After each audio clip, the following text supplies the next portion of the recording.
for Too Faced Welcome anymore. back to my channel, and today I want to talk to you about 5 main reasons why we're not excited about Too Faced anymore, and basically the rise and fall of Too Faced. Too Faced Cosmetics was founded by co-founders Jared Blandino and Jeremy Johnson in 1998. According to an article by Allure, apparently Jared worked at a makeup counter at Saks Fifth Avenue, and the reason for the name Too Faced came when he started noticing customers would go from being super nice to super angry, and he would call them Too Faced. Disrespect, I just could not get that out of my head. That someone who runs Too Faced, this mega brand, would invite me to his party, and I would show up and support, and then be treated like that. It was just really gross. It left bad feelings in my stomach. I cried on the way home. Like, I was so just like, ugh. At that point, I was like, I can't deal with it. I don't support that. I have given the brand so much love. Like, so much on my channel. Now, food makeup hasn't just popped up in 2020. Before the Glam Light palettes, pizza palettes, burger palettes, there was a Chocolate Soleil bronzer that Jared said he got his inspiration from chocolate masks in Hawaii. And since then, he's come out with a peanut butter palette. Then there was the peach palette. And they had a lot of success in the beginning because this was a new thing for everybody. They brought in other influencers like Laura Lee and several other influencers. So this was actually, I would say, the rise phase of Too Faced Cosmetics. There was like a lot of popularity, and everybody wanted to get their hands on this peach or chocolate scented collection. Apparently he got his inspiration from scratch and sniff stickers.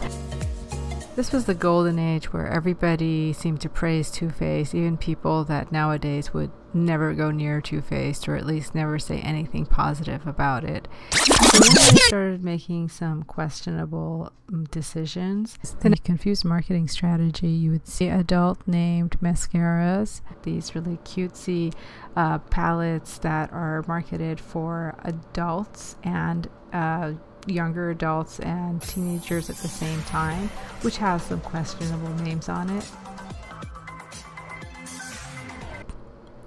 Number 4, the next problem that they faced was their low quality holiday releases.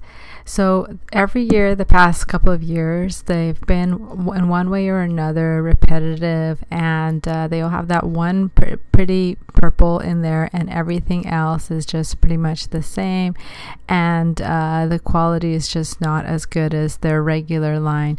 And if you were a collector like me, you'll notice that it wasn't worth collecting anymore. Unlike other brands, like for example Pat McGrath, that would release holiday palettes, but her holiday palettes would actually be something worth collecting and very limited edition. These just seemed like pretty packaging with the same formula, which lowered the overall quality of the brand and made it look a lot cheaper.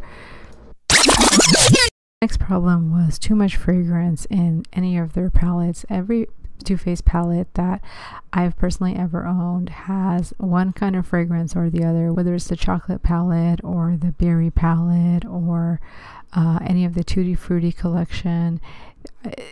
It's not for people with sensitive eyes. Sure, it's nice for a second when you open the palette and you want to apply the makeup on, but I personally become very sensitive to the fragrance, and I know a bunch of other YouTubers that have become increasingly sensitive to having fragrance in their eyeshadow, and it just seems to be a little unnecessary. You know, if you want to put a perfume on, you can, but to add that to your skin, and especially near your eye, it's not always the best choice, and I feel that that's also led to the palettes becoming unpopular. I recently went to rank my Too Faced palettes based on what fragrance I preferred, and I had a hard time because I realized that a lot of these fragrances didn't really do, like this papaya, I didn't smell really much like papaya, and the colors were like a little patchy and just really hard to imagine this brand that's asking for example, this palette that's $37. Like if you compare these to like some indie brand like Sydney Grace, they are so subpar and they're asking for way much more money. And for example, the pineapple scent really rarely smell like what they're supposed to. Maybe they have like 1 or 2 shades lower than ColourPop quality right now, and when you look at them and compare them, like I'm swatching them on an unprimed skin, and I just feel that, you know, the quality's gone down with these new releases, and I was trying to rank them, and I had a hard time, even with the banana powder. It didn't really smell like the banana powder. And the pineapple blushes, they just rarely smell like what they're supposed to. So if you're going through all that trouble to, you know, buy something like this, to, you know, get that scent, it's not really that scent anymore. I mean, something like this I Want Candy palette, this has like a very light chocolatey scent to it, and cupcake. So I had a hard time really dissecting what was my favorite. I'd say probably the peach blush was probably my favorite of all, and then the cherry one eventually lost its scent. All right, so let's rank them real quick. So number one for me would be the peach blush as far as the fragrance. Then actually, let's put that back. Maybe one of the lighter scented ones, like the pineapple, the banana, then the one that smells like cough syrup, then put the cherry one in there. And yeah, I've developed a sensitivity to these fragranced palettes like most people have, and that's why I couldn't no longer hold on to the watermelon palette. It just, you know, it just reeks of this really synthetic watermelon smell for me. Maybe for other people, I don't know, maybe you might like it, maybe that's something that your eyes are not sensitive yet, but for me it just was something that I couldn't really continue to use, and for that I think it was one of the reasons that has led to Too Faced's downfall over the years.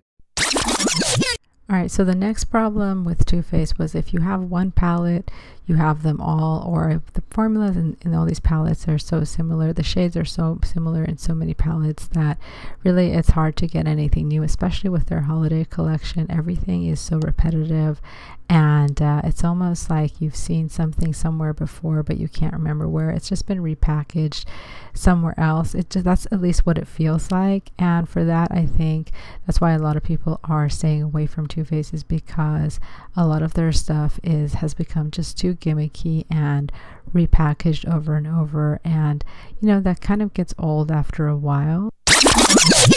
Alright, so now we're getting to the number one problem that led to Too Faced's downfall. Has got to be, in my opinion, the bad PR moves they've been making lately. Now, they've made some collaborations, you know, Kat Von D, but then again, most of their collaborations do seem like quick cash grabs anyway. They just seem to be benefiting off of the influencer's following, and they give that influencer, I guess, a percentage, or maybe 50K. Nikki Tutorials collab with Too Faced. I hate that we're mentioning them again. That's a whole set. Yes, in collaboration with Too Faced. But she accepted a deal. Let's start with what I'm most excited for, my palette. Where they gave her a flat fee of $50,000, and that was it. She made no money from the palettes. The brand went on to sell over $10 million of product, and probably more than that, and she got just a little flat fee and some dirt. Too Faced and I have worked on this limited edition, The Power of Makeup collection by me, Nikki Tutorials, and here it is, guys. Can you just look at it? Just look at it. Just for a second, just take it all in.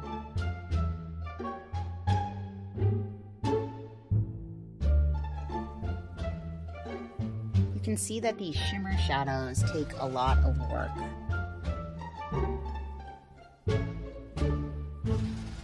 I find this one to be one of the worst.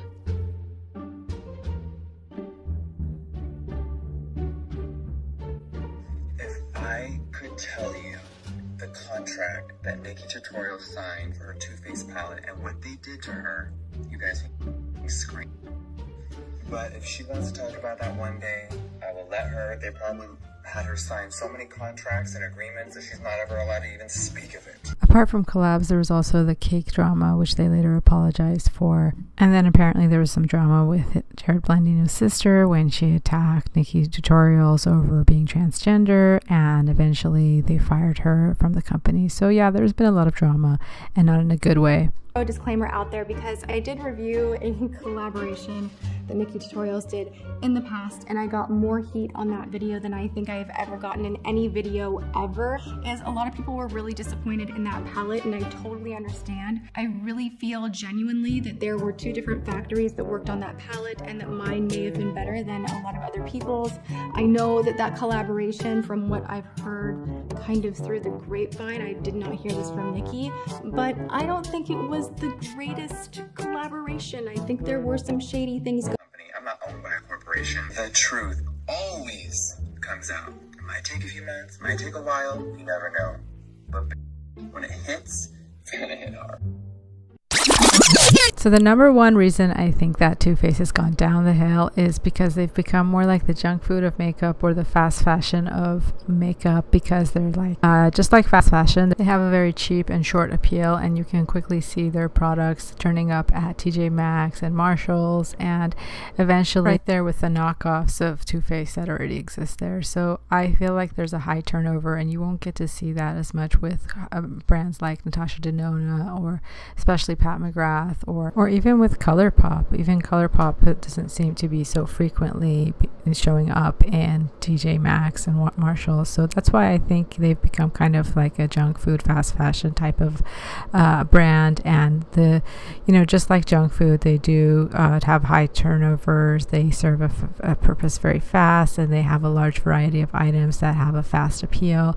And junk food is supposed to be like tasting good. I guess they have a nice scent to them, and they do have nice packaging, which is another thing they have in common with junk food, and they do serve a purpose really fast.